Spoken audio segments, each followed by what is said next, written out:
ബി.ജെ.പിയുടെ വളർച്ച തിരുവനന്തപുരത്ത് നമ്മൾ കാണാതിരുന്നുകൂടാ. അപ്പോൾ തിരുവനന്തപുരത്തുണ്ടായിരുന്ന കോർപ്പറേഷനിലുണ്ടായിരുന്ന കോൺഗ്രസ്സുകാർക്ക് എന്ത് സംഭവിച്ചു എന്നുള്ള ചോദ്യത്തിൻ്റെ ഉത്തരം അത് നേരെ പോയി ബി.ജെ.പിയിലേക്ക് പലരും ചേർന്നു എന്നുള്ളതാണ് ഉത്തരം നമുക്ക് കിട്ടുന്നത്.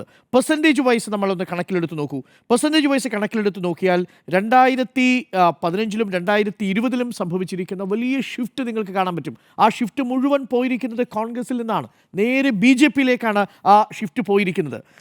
അതാണ് അതിൽ ഏറ്റവും കൗതുകകരം. ഞാൻ 2010-ലെ കണക്ക് പറയാം. 2010-ൽ 40 സീറ്റുകളാണ് യു ഡി എഫിനുണ്ടായിരുന്നത്. 40 സീറ്റുകളാണ്. അവിടെ അപ്പോഴും LDF തന്നെയായിരുന്നു മുൻപിൽ നിന്നിരുന്നത്. ആ 40-ൽ നിന്ന് വളരെ സാവധാനം കുറയുന്നു.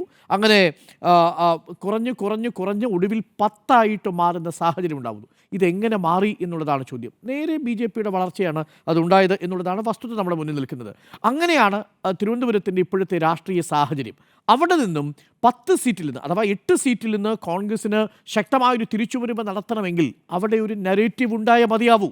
അവിടെ ജനങ്ങളെ വിശ്വസിപ്പിക്കണം എന്തുകൊണ്ട് തിരുവനന്തപുരം നഗരത്തിൽ കോൺഗ്രസിന് സാധ്യതയുണ്ട്. ഒന്ന്, കേരളത്തിൽ അത്ര വലിയ ശക്തമായ ഒരു ഭരണവിരുദ്ധ വികാരം കഴിഞ്ഞ ദിവസങ്ങളിൽ നമുക്ക് കാണാൻ പറ്റുന്നില്ല. കാര്യം എല്ലാ ചർച്ചകളും ഒരു സർക്കാർ അനുകൂല ചർച്ചയായിട്ട് മാറുന്നു. പ്രഖ്യാപനങ്ങൾ വരുന്നു.